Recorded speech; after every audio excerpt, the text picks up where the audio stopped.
The smell of charcoal and bullshit hung heavy in the Texas air, and I was drowning in both.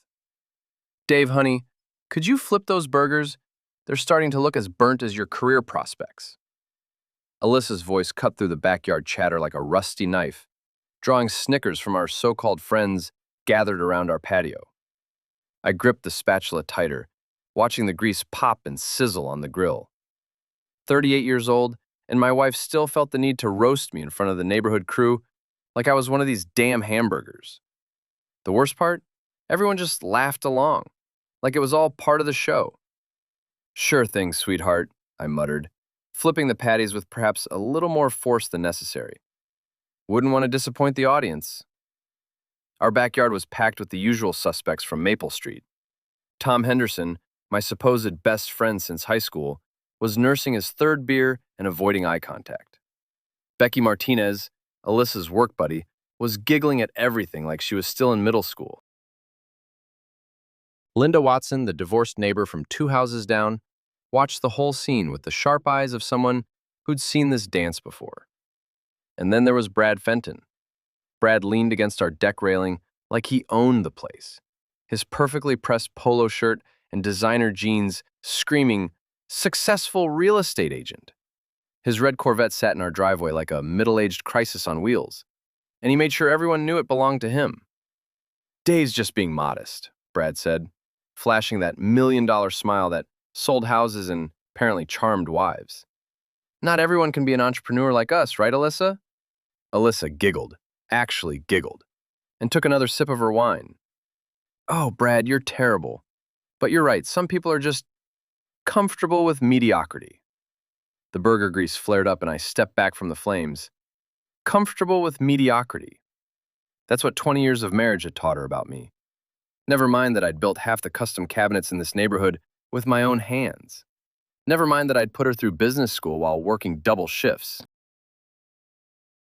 Never mind that I'd been the one holding this family together while she climbed her corporate ladder.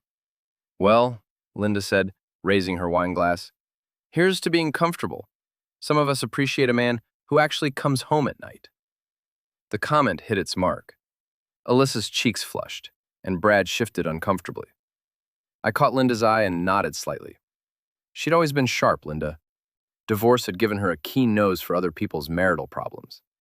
"Speaking of coming home," Alyssa said, her voice getting that edge it got after her third glass of Chardonnay, "wouldn't it be fun if we could just trade husbands for a week? Like wife swap, but the other way around?" The backyard went quiet except for the sizzling grill. Tom choked on his beer. Becky's giggle died in her throat. Even the kids playing in the corner seemed to sense the shift in atmosphere. "I mean," Alyssa continued, apparently oblivious to the social landmine she'd just stepped on, "Dave's so low maintenance. He's like a lawnmower you never have to oil. Just point him at a project and forget about him for hours." The silence stretched like a rubber band about to snap. I could feel everyone's eyes on me, waiting to see how I'd react to being publicly compared to lawn equipment by my own wife. Linda, bless her heart, jumped into the void. "You know what? I'll take him. My garbage disposal's been acting up, and I bet Dave could fix it without calling it a challenging project and charging me $300. A few nervous laughs rippled through the crowd. Alyssa tried to backpedal, suddenly realizing she'd crossed a line.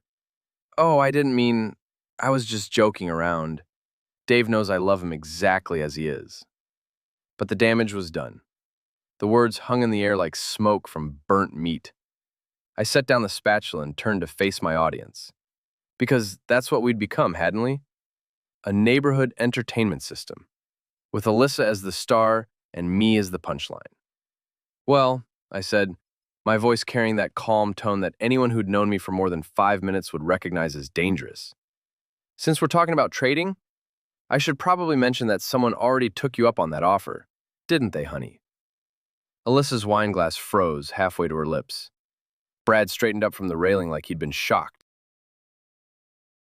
The backyard audience leaned in collectively, sensing blood in the water. "What's that supposed to mean?" Alyssa asked, but her voice had lost its confident edge. "Oh, you know," I said, picking up a beer and taking a long, deliberate sip. "All those late nights at the office, All those real estate emergencies that keep Brad so busy after hours? All those times you've been on call for work, but somehow your office number goes straight to voicemail. Tom was staring at his shoes now. Becky had gone pale. Linda was watching with the fascination of someone seeing a car accident in slow motion. Dave, you're being ridiculous, Alyssa said, but her voice cracked on the last word. Am I? I gestured toward Brad, who was looking like he wanted to disappear into the deck boards. Brad, you want to tell everyone about those emergency showings you've been giving my wife? Or should I? The backyard had gone dead silent. Even the kids had stopped playing. Brad opened his mouth, closed it, then opened it again like a fish gasping for air. Now hold on there, Dave, he finally managed. I think you're misunderstanding. The only thing I'm misunderstanding, I interrupted, is why I've been standing here flipping burgers for people who think I'm too stupid to notice my wife's car parked at the end of the block at midnight, while her work husband makes house calls. Alyssa's face had gone from flushed to pale to bright red. You don't know what you're talking about. Don't I? I walked over to where she stood, her wine glass trembling in her hand. Jasmine's got a great view from her upstairs window, by the way. Ring doorbell cameras are amazing these days.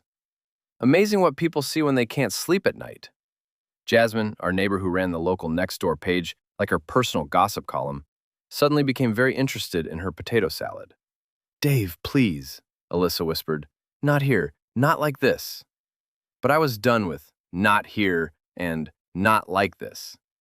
I was done being the reliable, low-maintenance husband who was supposed to smile and nod while his wife publicly humiliated him and privately betrayed him. You wanted to trade husbands, right? I said, loud enough for everyone to hear. Well, congratulations. Looks like you already did. I dropped the spatula onto the grill, where it landed with a satisfying clang. The burgers could burn for all I cared. Since we're apparently not a couple anymore, should I start packing tonight? Or do you want to show Brad where I keep the spare key? I'm sure he'd love to help with the transition. He's been so helpful with everything else. Alyssa's wine glass slipped from her fingers and shattered on the patio stones. The sound seemed to break the spell that had frozen everyone in place. That's enough! She shrieked, her composure finally cracking completely. You're embarrassing yourself. No, I said, looking around at the faces of our neighbors, our friends, the people who'd watched our marriage play out in backyard barbecues and block parties for the past 5 years. I'm embarrassing you. There's a difference. Alyssa turned and stormed toward the house, her heels clicking angrily on the deck boards. Brad started to follow her, then seemed to think better of it when he saw the way everyone was staring at him.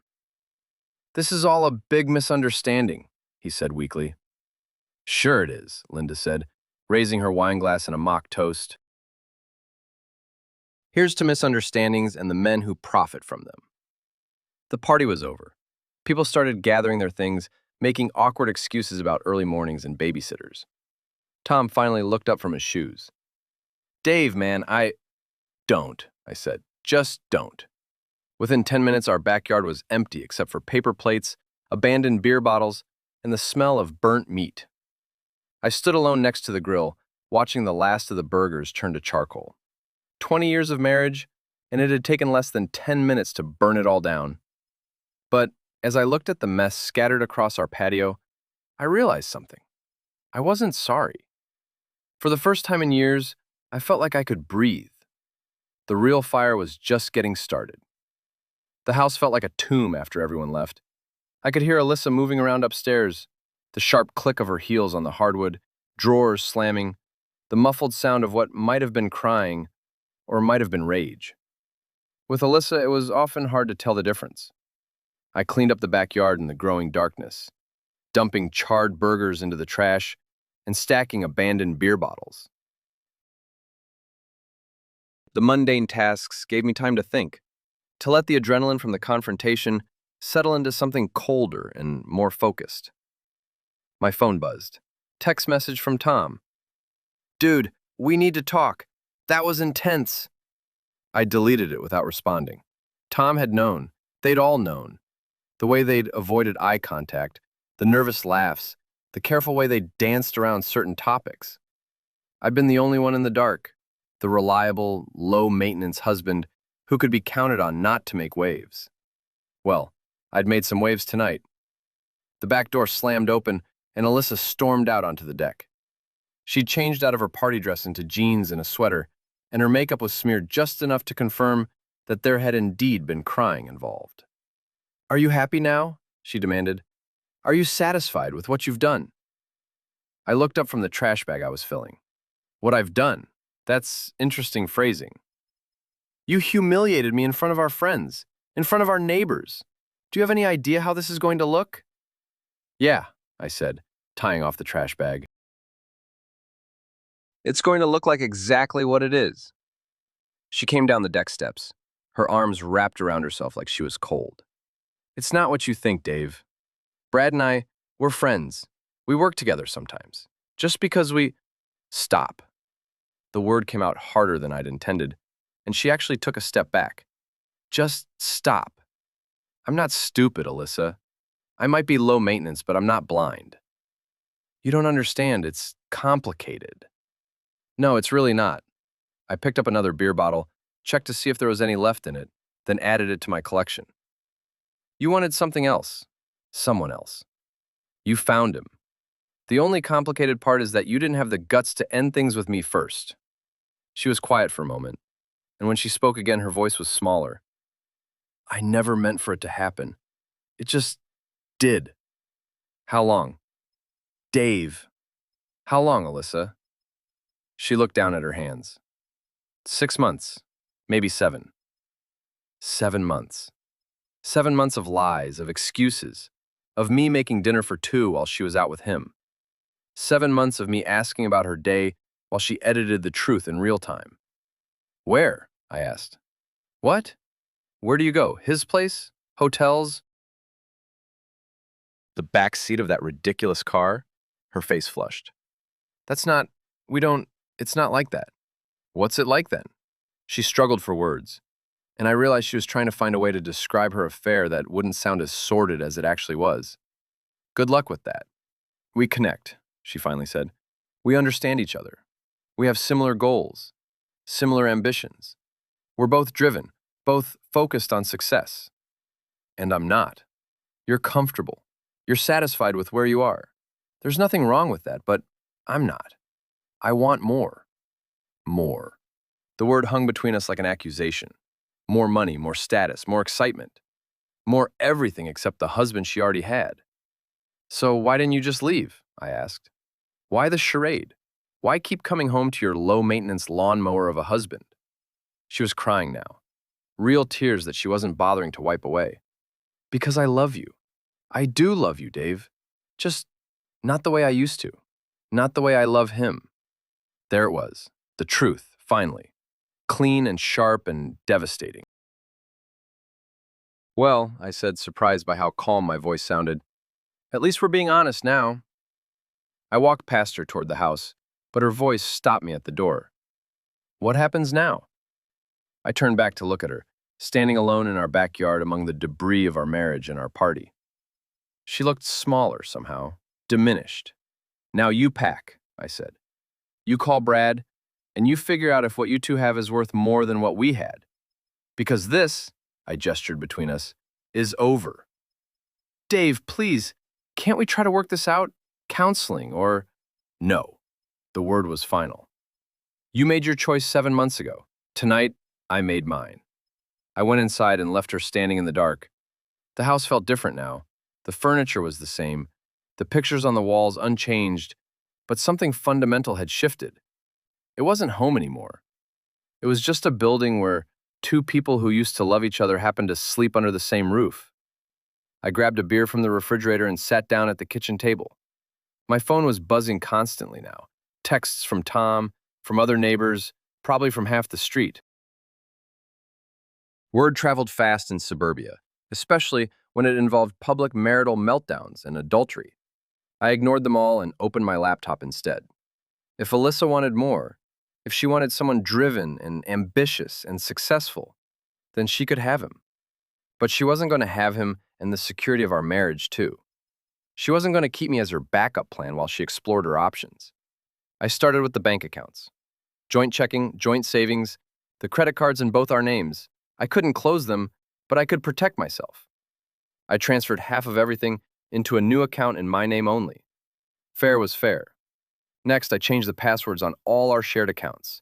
Netflix, Amazon, the cable company, our phone plan. Small things, but they would send a message. The front door opened and Alyssa came back inside. She stood in the kitchen doorway, watching me work on the laptop. "What are you doing?" "Protecting myself," I said without looking up. "You might want to call Brad, see if his couch is available." "You can't just kick me out. This is my house too." "You're right, it is. So you can stay, and we can live here as roommates while we figure out the divorce. Or you can go stay with your boyfriend while we figure out the divorce. Your choice." The word divorce seemed to hit her like a physical blow. She sank into the chair across from me. "I don't want a divorce." "Then you should have thought of that before you started fucking Brad." She flinched at the crude language. Alyssa had always preferred euphemisms, gentle words that made harsh realities easier to swallow. But we were past that now. "It doesn't have to end like this," she said. "Yeah, it does." I closed the laptop and looked at her directly. You know what the funny thing is? I might have been able to forgive the affair. People make mistakes, marriages go through rough patches. But what I can't forgive is the way you've been treating me. The public humiliation, the constant put-downs, making me feel like I was lucky you settled for me. I never meant... You meant every word. You've been building a case against me for months, haven't you? Making me look small so your affair would look justified. Poor Alyssa, stuck with her underachieving husband. No wonder she needed to find comfort elsewhere. She was crying again, but I felt nothing. The well of sympathy I'd once had for her tears had run dry. "I'm going to bed," I said, standing up. "Guest room. You can have the master bedroom tonight, but tomorrow we figure out a more permanent arrangement." "Dave, wait!" I stopped at the kitchen doorway but didn't turn around. "I'm sorry," she whispered. "I'm so sorry." "So am I," said. "Sorry I wasted 20 years on someone who thought I wasn't worth basic respect." I left her sitting alone at our kitchen table, crying into the ruins of our marriage. Upstairs, the guest room felt like a hotel. Clean, impersonal, temporary. I lay on the narrow bed and stared at the ceiling, listening to the sounds of Alyssa moving around in our bedroom. Our former bedroom. My phone buzzed one more time. Another text. But this one wasn't from Tom or any of the other neighbors. It was from Linda. "You okay? That took guts tonight. Proud of you." I stared at the message for a long time before responding. "Thanks. It needed to happen." Her reply came quickly. "Coffee tomorrow?" "I have some things you should know about Brad." I typed back, "What kind of things?" "The kind that might help you sleep better at night. Meet me at Starbucks on Main Street, 9 a.m. I set the phone aside and closed my eyes. Tomorrow, I'd start building my new life. Tonight, I'd mourn the death of my old one. But as I drifted off to sleep, I found myself looking forward to that coffee meeting. If Linda had information about Brad, I wanted to hear it. Knowledge was power, and I had a feeling I was going to need all the power I could get. The war wasn't over. It was just beginning. Starbucks at 9 in the morning was a battlefield of caffeine-dependent suburbanites and laptop warriors. I found Linda in the corner, already nursing what looked like her second cup of coffee. She'd saved me a seat and had that look of someone sitting on information that was about to explode. "You look like hell," she said as I sat down with my black coffee. "Thanks. Really what I needed to hear this morning." "How did the rest of last night go?" I told her about the conversation with Alyssa, about the bank accounts and passwords, about sleeping in the guest room. Linda listened without interrupting, occasionally nodding like she'd seen this movie before. "Good," she said when I finished. "You're thinking clearly. A lot of men would have either thrown her out in a rage or begged her to stay. You're playing it smart. You said you had information about Brad." Linda smiled, and it wasn't a pleasant expression. "Oh, honey, do I ever. See, the thing about being the divorced woman on the block is that people tell you things. Other women especially. They figure I'm safe, that I understand what it's like to be betrayed. She leaned forward, lowering her voice. Brad's been busy. Your wife isn't his first affair, and she won't be his last. My stomach tightened. What do you mean? Remember Sarah Chen, used to live on Oak Street? Her husband caught Brad and her together about 2 years ago. Messy divorce, very quiet settlement. Sarah moved to Dallas. I vaguely remembered Sarah, blonde, worked in marketing, always seemed nervous at neighborhood gatherings. Then there was Jennifer Walsh. She and her husband moved to California last year, supposedly for his job. But Jennifer's sister told me the real reason. Brad again. Jesus. How many? That I know of? At least 4, including Alyssa. That I suspect? Probably twice that. Brad's got a system. He targets married women who are feeling neglected or unappreciated. He's charming. He's successful. He makes them feel special.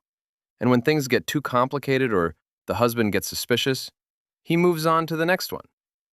The coffee in my mouth suddenly tasted bitter. Does Alyssa know? About the others? I doubt it.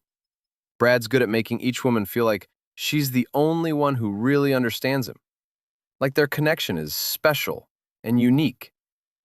I sat back in my chair processing this information. My wife wasn't having an affair with someone who loved her. She was just the latest mark in a serial cheater's playbook. Why are you telling me this? I asked. Linda's expression hardened. Because Brad Fenton is a predator, and I'm tired of watching him tear apart marriages while facing 0 consequences. And because you seem like a decent guy who got a raw deal. What do you suggest I do with this information? That's up to you. But if it were me, I'd want the whole neighborhood to know exactly what kind of man they've been socializing with. My phone buzzed. Text from Tom. Can we talk? I feel like shit about last night. I showed Linda the message. She read it and snorted. Tom Henderson, another piece of work. You know he's been covering for Brad, right? Making excuses, providing alibis. Oh, Brad was with me watching the game, when really Brad was with your wife. The betrayal hit me in waves. First Alyssa, now Tom. My best friend since high school had been actively helping my wife cheat on me. How do you know all this? Tom's wife, Rachel, is miserable. She knows what Tom's been doing, knows he's been lying for Brad. She's been talking to me for months, trying to decide whether to leave him or confront him. Poor woman's been eating herself alive with guilt over keeping the secret. I stared at my phone, at Tom's message asking if we could talk. 20 years of friendship, and he'd thrown it away to help a serial cheater destroy my marriage. What else? I asked. Becky Martinez, Alyssa's work friend? She's been feeding information to your wife about which neighbors might be suspicious, which ones to avoid. She's been Alyssa's lookout. The conspiracy was bigger than I'd imagined. It wasn't just an affair, it was a neighborhood-wide deception, with half my friends actively working to keep me in the dark. I want them to pay, I said quietly. Linda's smile returned, sharp and predatory. Now you're talking. What did you have in mind? I don't know yet, but public humiliation seems appropriate, don't you think? Since they've all been so concerned with keeping up appearances. I like the way you think. And I might have some ideas. We spent the next hour planning. Linda had been watching, listening, collecting information for months. She knew about Brad's pattern of affairs, about Tom's lies, about Becky's role as an accomplice. More importantly, she had evidence. Jasmine's doorbell camera isn't the only one on the street, Linda said. I've got a security system that covers my driveway and part of the street. Guess whose red Corvette shows up on my footage at least 3 times a week, usually late at night. Can you get me copies? Already burned them to a thumb drive. Also have screenshots of some very interesting text message conversations that Rachel shared with me. Tom coordinating alibis for Brad, making plans to keep you distracted while they had their meetings. The evidence was damning. More than enough to destroy both Brad's reputation and Tom's marriage. What about Becky? That's where it gets interesting. Becky's been playing both sides. She's been helping Alyssa, sure, but she's also been getting close to Brad. Very close. Another affair? Looks like it. Which means your wife doesn't just have to deal with the shame of being exposed as a cheater. She gets to find out that her affair partner was cheating on her too, with her own friend. The irony was perfect. Alyssa had thrown away our marriage for a man who was using her the same way he'd used all the others. "When do we move?" I asked. "Soon, but we need to be smart about it. We can't just dump everything at once.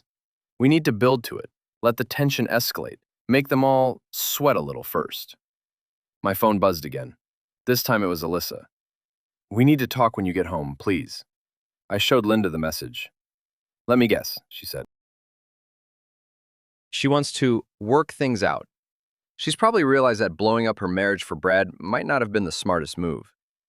Too late for that. Is it? You sure you don't want to try counseling? Give her another chance? I thought about it for exactly 2 seconds. After last night, after learning about Tom and Becky and all the rest of it, no.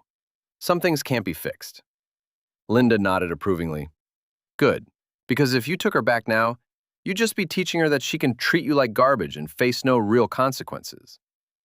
We finished our coffee and walked out to the parking lot together. Linda's car was parked next to mine, and she handed me the thumb drive before getting in. "Phase 1, she said. "Let's see how Brad likes being on the receiving end of some surprises." I drove home with the thumb drive burning a hole in my pocket. Evidence of my wife's betrayal, of my best friend's lies, of a conspiracy that had been going on right under my nose for months. Alyssa's car was in the driveway, but Brad's Corvette was nowhere to be seen. I wondered if he was keeping his distance after last night's public exposure, or if he was already moving on to his next target. I found Alyssa in the kitchen, dressed for work but clearly not planning to go in. Her eyes were red and puffy, and she looked like she hadn't slept. "We need to talk," she said as soon as I walked in. "I'm listening." She took a shaky breath. "I want to try to save our marriage. I know I messed up. I know I hurt you. But we can get through this. We can go to counseling. We can—" "No." The words stopped her mid-sentence. "No counseling. No second chances. No working it out. You made your choice, Alyssa. Live with it. But I choose you. I'm choosing our marriage." "You're choosing security. There's a difference." Her face crumpled. "That's not fair." "Fair?" I laughed, and it came out bitter. "You want to talk about fair? Is it fair that I had to find out about your affair from neighborhood gossip? Is it fair that my best friend has been lying to me for months to help you cheat? Is it fair that you've been humiliating me in public while screwing another man in private?" She flinched at each accusation, but I wasn't done. "You don't get to blow up our marriage and then decide you want to put it back together when the consequences start looking real. You don't get to treat me like your backup plan." I never meant for it to go this far. But it did, and now we all get to live with the results. I walked past her toward the stairs, but her voice followed me. "What are you going to do?" I stopped and turned back to look at her. She was standing in our kitchen, soon to be my kitchen, looking lost and desperate and small. "I'm going to give you exactly what you wanted," I said. "Your freedom. Use it wisely." Upstairs, I plugged in the thumb drive and started reviewing Linda's evidence. Video footage of Brad's car, timestamps showing the pattern of visits, screenshots of text messages between Tom and Brad coordinating their deception. It was all there. Everything I needed to destroy the people who had conspired to destroy my marriage. My phone rang. Tom's name on the caller ID. I let it go to voicemail, then listened to the message. "Dave, man, please call me back. I know you're pissed, and you have every right to be, but let me explain. It's not what you think." I deleted the message and started planning phase 1 of my revenge. It was time to show my wife, my ex-best friend, and the neighborhood Romeo exactly what happened when you underestimated the low-maintenance husband. They wanted drama. I was about to give them more drama than they could handle. The next few days passed in a cold war of silence and preparation. Alyssa had moved into the guest room without being asked, and we navigated around each other like hostile diplomats. She left for work early and came home late, probably hoping to avoid confrontations or maybe meeting Brad somewhere else now that their secret was out. I used the time to gather more intelligence. Linda had introduced me to Rachel Henderson, Tom's wife, who was a goldmine of information about the conspiracy that had been operating right under my nose. Rachel was a nervous wreck, torn between loyalty to her cheating husband and disgust at what he'd been helping to cover up.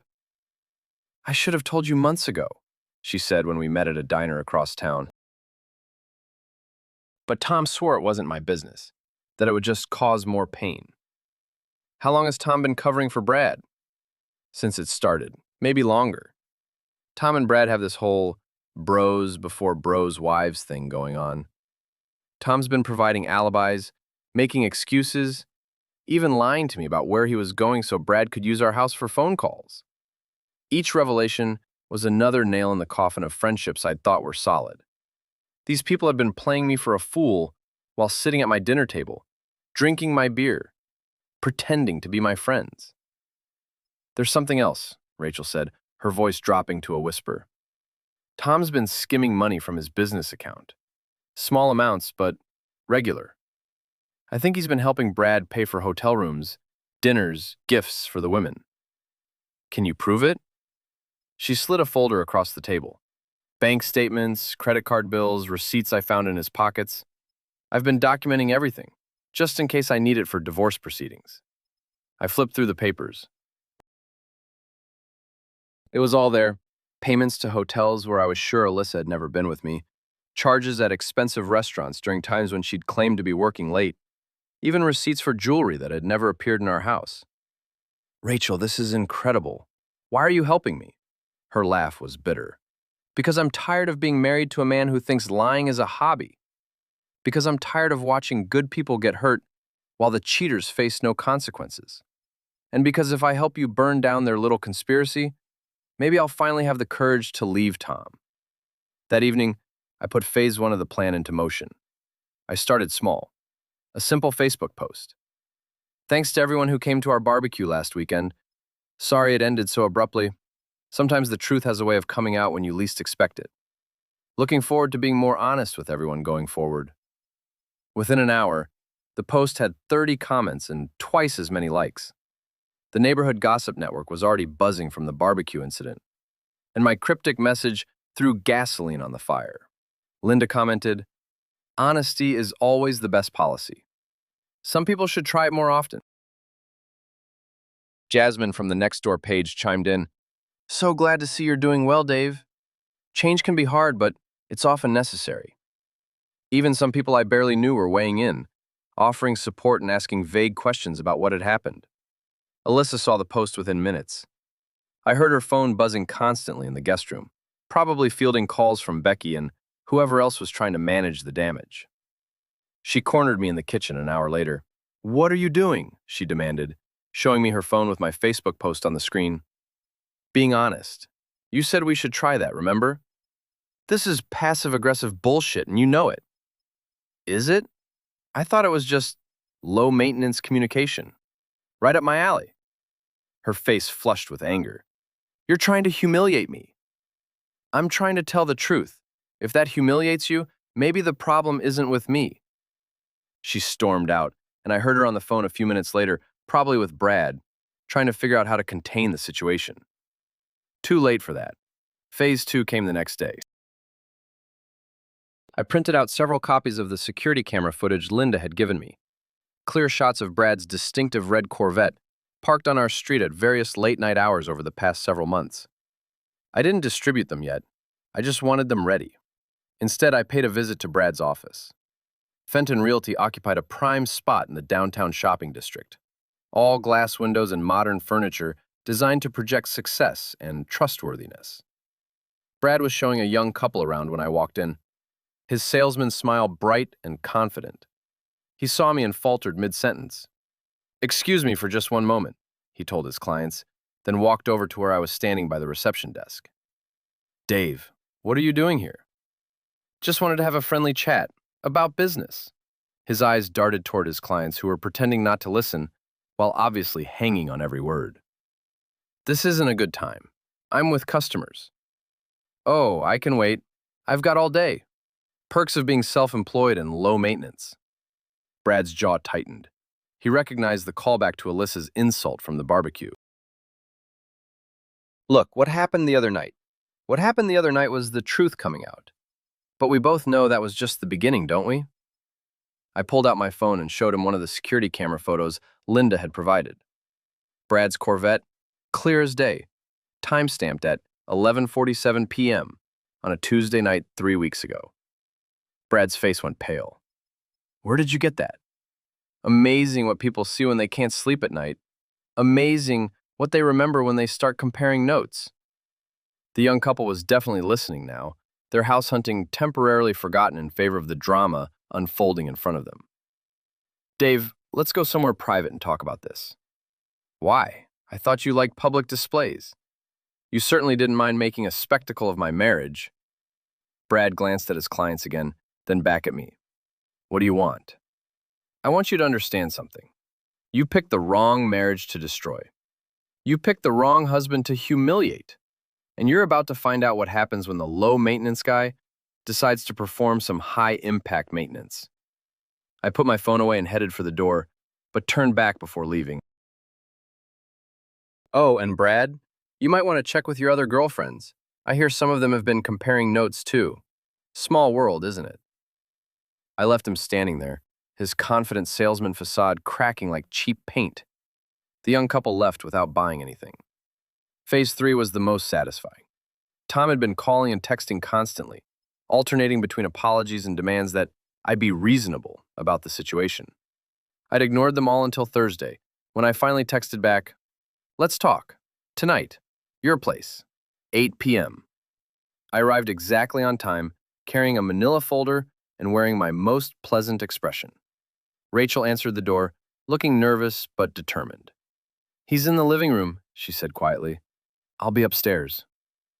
Tom was waiting with 2 beers and the kind of forced, casual attitude that fooled no one. "Dave, man, I'm so glad you're here. We need to clear the air about all this." "Yeah, we do."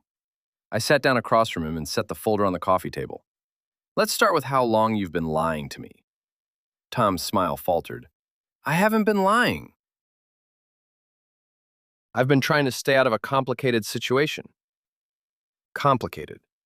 I opened the folder and pulled out the first document, a printout of text messages between Tom and Brad. "Is that what we're calling it?" Tom's face went white as he saw his own words on paper. "Dave's working late tonight. Coast is clear until 10. Where did you get that? Does it matter? The question is, how do you explain it?" Tom set down his beer with shaking hands. "It's not what it looks like. It looks like you've been helping Brad cheat with my wife, while lying to my face for months. What part am I misunderstanding? I was trying to protect you. I thought if they got it out of their systems, it would end naturally and no one would get hurt. By helping them sneak around behind my back? By not making a bad situation worse." I pulled out the next document. Bank records, showing Tom's payments to hotels and restaurants. "And this? Were you protecting me when you helped pay for their dates?" Tom stared at the papers like they were written in a foreign language. "How did you—" "Rachel. That bitch went through my files. That bitch is your wife. And she's been watching you destroy our friendship to help a serial cheater destroy my marriage." I stood up and gathered the papers. 20 years, Tom. 20 years of friendship, and you threw it away for what? So Brad would think you were cool? So you could be part of his little boys club? Dave, please, it doesn't have to end like this. Yeah, it does. Because this isn't just about the affair. It's about the fact that you looked me in the eye every day and lied. It's about the fact that you sat at my table, drank my beer, and laughed at my jokes while helping another man humiliate me. Tom was crying now, actual tears streaming down his face. "I'm sorry. I'm so fucking sorry. I never meant for it to go this far." But it did. And now, everyone gets to live with the consequences. I headed for the door, but Tom's voice stopped me. "What are you going to do with those papers?" I turned back to look at him, my former best friend, sitting in his living room crying over the wreckage of his own making. "I'm going to make sure everyone knows exactly what kind of man you really are. Starting with your wife. Rachel already knows." I'm not talking about Rachel. I left him sitting there, probably contemplating the end of his marriage and his reputation. The final phase would come this weekend. Linda had suggested a block party, a chance for the whole neighborhood to gather and hear the truth about what had been going on in their midst. But first, I had one more conversation to have. I found Alyssa in the kitchen when I got home, sitting at the table with a glass of wine and a stack of papers that looked suspiciously like divorce forms. "How was your evening?" she asked without looking up. "Educational. How was yours?" "I've been thinking about what you said, about consequences." She gestured to the papers. "I picked these up today. No-fault divorce, 50-50 split of assets. Clean and simple." I sat down across from her and glanced at the forms. Trying to control the narrative? Trying to end this before it gets any uglier. It's going to get uglier, Alyssa. Much uglier. Because the whole neighborhood is about to find out that their golden boy Brad has been running a one-man wrecking crew through half the marriages on this street. Her wine glass froze halfway to her lips. "What do you mean?" "I mean, you're not special. You're not the love of his life. You're just the latest in a long line of married women he's used and discarded." I told her about Sarah Chen, about Jennifer Walsh, about the pattern Linda had uncovered. I watched her face go through a series of emotions: disbelief, anger, humiliation, and finally a kind of sick understanding. "You're lying." "Am I? When's the last time Brad talked about a future with you? When's the last time he mentioned leaving his wife or you leaving me? When's the last time your relationship was about anything more than sneaking around for a few hours at a time?" She was quiet for a long moment, staring into her wine. "He said he needed time, that rushing into anything would be a mistake. He said that to all of them, right up until their husbands got suspicious and he moved on to the next target." "Stop! You want to know the really funny part? He's already got a replacement lined up. Your friend Becky has been keeping him company while you've been agonizing over our marriage." The wine glass slipped from her fingers and shattered on the kitchen floor, just like it had at the barbecue. But this time, there was no audience to perform for. "That's not true." I pulled out my phone and showed her one of the photos Linda had taken. Brad and Becky having what looked like a very intimate lunch at a restaurant across town. Alyssa stared at the image, her face cycling through emotions too quickly to track. "When was this taken?" "Yesterday, while you were at work, agonizing over whether to save our marriage." She started laughing then, a bitter sound that had nothing to do with humor. "I'm such an idiot." "Yeah, you are. But you're not the first, and you won't be the last." She looked up at me, mascara streaking down her cheeks. "What happens now?" "Now you decide who you want to be. The woman who destroyed her marriage for a man who is using her, or the woman who stands up and helps make sure he can't do this to anyone else." "What do you mean?" "Linda's organizing a block party this Saturday, a chance for everyone to get together and clear the air. You can hide inside and let everyone else tell your story, or you can come out and tell it yourself." "I can't face them. Not after what happened at the barbecue." "Then Brad wins. He gets to move on to his next victim while you hide in shame. And the whole neighborhood thinks you're just another cheating wife who got caught." She was quiet for a long time, staring at the broken glass on the floor. "Will you help me?" she finally asked. "Help you what?" "Help me make this right. Help me stop him." I looked at my wife, my soon-to-be ex-wife, sitting in our kitchen surrounded by the wreckage of our marriage and her affair. She looked broken, defeated, humiliated. She looked like she was finally ready to fight back. "Yeah," I said, "I'll help you.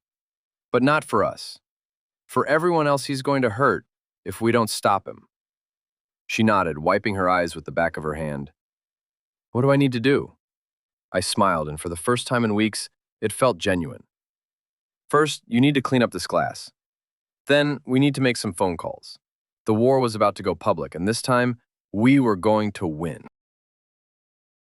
Saturday arrived with the kind of perfect Texas weather that made you believe in fresh starts.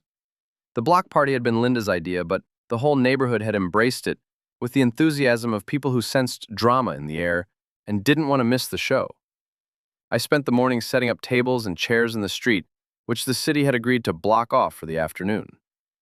Other neighbors contributed food, drinks, and that electric anticipation that comes when everyone knows something big is about to happen, but nobody wants to admit they're there for the spectacle. Alyssa had been up since dawn, alternating between nervous energy and what looked like genuine terror. She'd spent the last 2 days making phone calls to Sarah Chen in Dallas and Jennifer Walsh in California, comparing stories and building a case against Brad that went far beyond simple adultery. "Are you sure about this?" she asked for the 10th time as we carried folding chairs out to the street.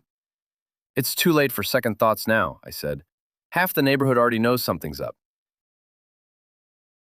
If we back out now, the gossip mill will fill in the blanks with whatever story makes the most sense to them. What if nobody believes us? They'll believe us. Linda's got enough evidence to convince a jury, let alone a bunch of suburban neighbors who've been wondering why so many marriages have been falling apart lately." Tom and Rachel's house remained conspicuously quiet. I'd seen Rachel loading suitcases into her car yesterday morning, and Tom's truck hadn't moved from the driveway since our confrontation Thursday night. Word was that Rachel had filed for divorce and was staying with her sister across town. Brad's house was also dark, but his Corvette was in the driveway. I wondered if he was planning to brazen it out, or if he was just hoping the whole thing would blow over without him having to face the music. By 2 o'clock, the street was packed. Families with kids, elderly couples, single neighbors who rarely came to social events, everyone had turned out for what was being billed as an end-of-summer celebration, but felt more like a tribunal. Linda had set up what she jokingly called the evidence table, a folding table covered with a tablecloth where we'd arranged printed photos, documents, and testimonials from Brad's previous victims. It looked innocent enough from a distance, but up close, it told the story of a predator who'd been operating in plain sight for years. "Ladies and gentlemen," Linda called out, tapping a spoon against her wine glass to get everyone's attention. "Thank you all for coming. Before we get to the food and socializing, Dave and Alyssa have something they'd like to share with everyone." The crowd quieted, sensing that the main event was about to begin. I saw Brad's front door open, and he stepped out onto his porch, probably drawn by the noise and curious about what was happening. Perfect timing. I took the portable microphone Linda had borrowed from the community center and looked out at the sea of faces, some friendly, some curious, some openly anticipating drama. "Most of you know that Alyssa and I are getting divorced," I began. "What you might not know is why, or how it affects all of you." Murmurs rippled through the crowd. This wasn't the usual neighborhood party speech. 2 weeks ago at our barbecue, some things came to light about my marriage. Things that had been hidden for months, with the help of people I thought were my friends. I saw Tom's curtains twitch. He was watching from inside his house. Probably too ashamed to show his face, but unable to resist seeing how this played out. My wife was having an affair with Brad Fenton, but that's not the whole story. I gestured toward the evidence table, where Linda was standing like a prosecutor ready to present her case. The whole story is that Brad has been systematically targeting married women in this neighborhood for years. My wife wasn't his first victim, and if we don't do something about it, she won't be his last. The crowd was completely silent now. I could see Brad on his porch, his face pale but his posture defiant. Linda has documented evidence of at least 4 affairs over the past 3 years, all following the same pattern. Brad identifies unhappy wives, makes them feel special and understood, and then uses them until the situation gets too complicated or risky. "That's enough!" Brad's voice carried across the street as he stepped off his porch and started walking toward the crowd. "You can't just make accusations like that without proof." "You're right," I said, smiling. "We can't. That's why we brought proof." I nodded to Linda, who began holding up enlarged photos, security camera footage of Brad's car at various houses, screenshots of text messages, even photos that Sarah Chen had provided of gifts Brad had given her. Sarah Chen, who used to live on Oak Street, has provided a detailed account of her relationship with Brad. Jennifer Walsh from California has done the same. Both women were told they were special, that their marriages were holding them back, that Brad understood them in ways their husbands never could. Brad had reached the edge of the crowd, his face red with anger or embarrassment or both. "This is harassment," he said loudly. "These are private matters between consenting adults." "Private?" Alyssa stepped forward and took the microphone from me. Her hands were shaking, but her voice was steady. There was nothing private about the way you made me feel like my marriage was worthless. Nothing private about the way you convinced me that my husband was holding me back. She turned to address the crowd directly. I'm not proud of what I did. I cheated on my husband with a man who told me everything I wanted to hear about being ambitious and driven and deserving more than I had. What I didn't know is that he was telling the same lies to other women, sometimes at the same time. She gestured toward the evidence table. While Brad was telling me I was special, he was also seeing my friend Becky. While he was promising me a future, he was already scouting his next target. Gasps and murmurs erupted from the crowd. Several people turned to look for Becky, but she was nowhere to be seen. "Where is Becky?" someone called out. "Probably getting the same speech about being special and misunderstood," Alyssa replied. "Just like Sarah got. Just like Jennifer got. Just like I got." Brad pushed through the crowd toward the microphone. "You're all insane," he said. "These women are just bitter because their marriages failed. They're looking for someone to blame besides themselves." "Really?" Linda stepped forward with a thick folder. "Then explain these." She began reading from bank statements, credit card records, hotel receipts, a paper trail that documented Brad's systematic approach to his affairs. Expensive dinners, hotel rooms, gifts, all timed to correspond with the periods when he was pursuing each woman. "This isn't passion," Linda said. "This is predation. This is a man who treats other people's marriages like his personal hunting ground." The crowd was getting restless, and not in Brad's favor. I could see anger building on faces throughout the gathering. People were starting to understand that they'd been living next to someone who viewed their families as potential targets. "And the worst part," I said, taking the microphone back, "is that he had help." I pulled out the evidence Rachel had provided about Tom's involvement. "My best friend, Tom Henderson, has been providing alibis, funding hotel rooms, and actively helping Brad deceive the husbands of the women he was targeting." Tom knew what Brad was doing, knew it was destroying marriages, and chose to help him do it. More gasps from the crowd. Tom and Rachel were popular in the neighborhood, and the idea that Tom had been complicit in the affairs was clearly shocking to many people. "Tom's wife, Rachel, is filing for divorce," I continued. "She's provided bank records showing that Tom used their joint accounts to help fund Brad's affairs.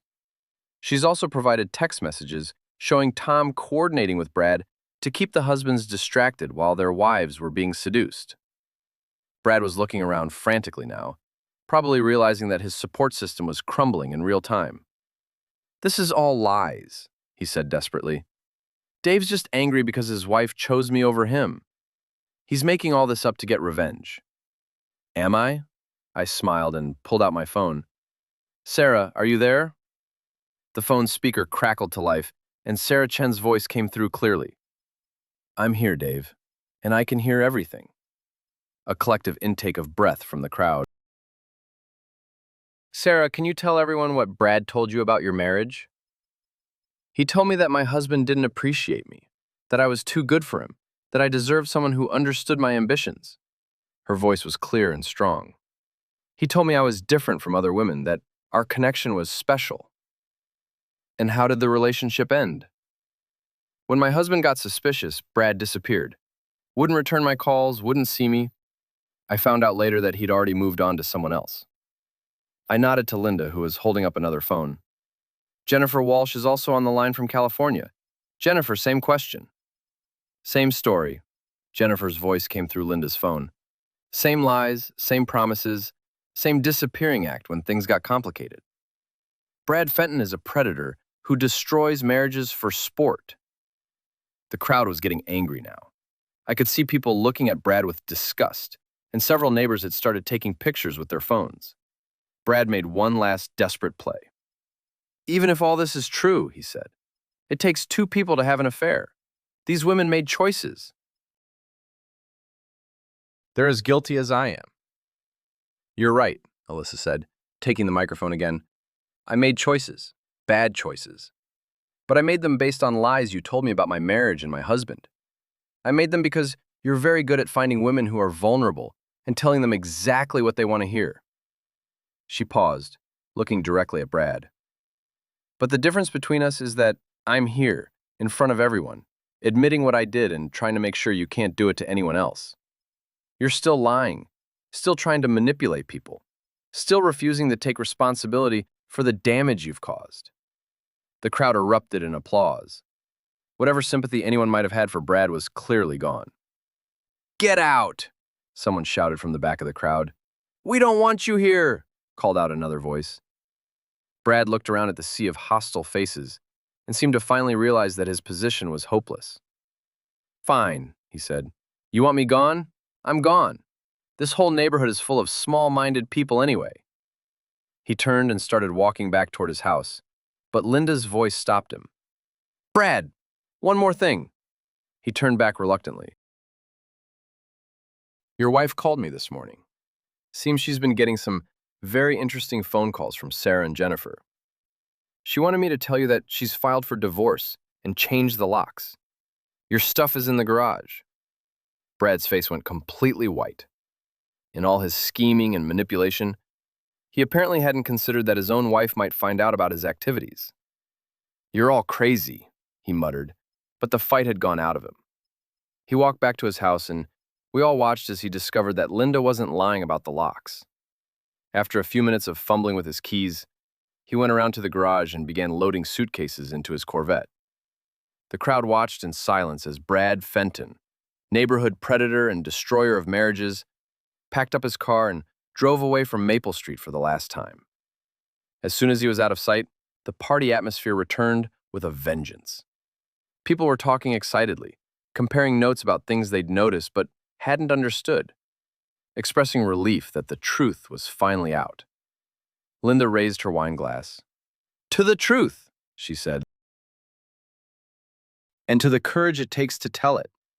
The crowd raised their glasses and cheered. I found myself standing next to Alyssa as the celebration continued around us. "What happens now?" she asked. "Now we get divorced and try to rebuild our lives," I said. "But at least we do it honestly." She nodded, tears streaming down her face. "I'm sorry, Dave, for all of it. For the affair, for the lies, for the way I treated you. I know you are, and I'm sorry too.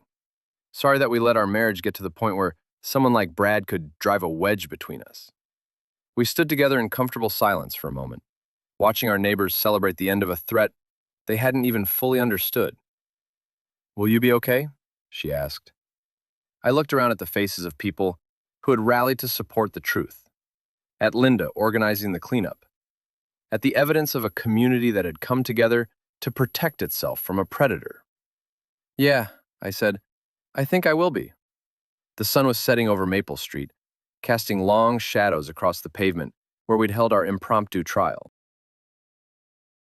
Brad was gone, Tom was facing the consequences of his choices, and the neighborhood was finally free from the poison that had been spreading through it for years. It wasn't the ending I'd imagined for my marriage, but it was an ending I could live with. Sometimes the best revenge isn't getting even. Sometimes it's just telling the truth and letting the consequences speak for themselves.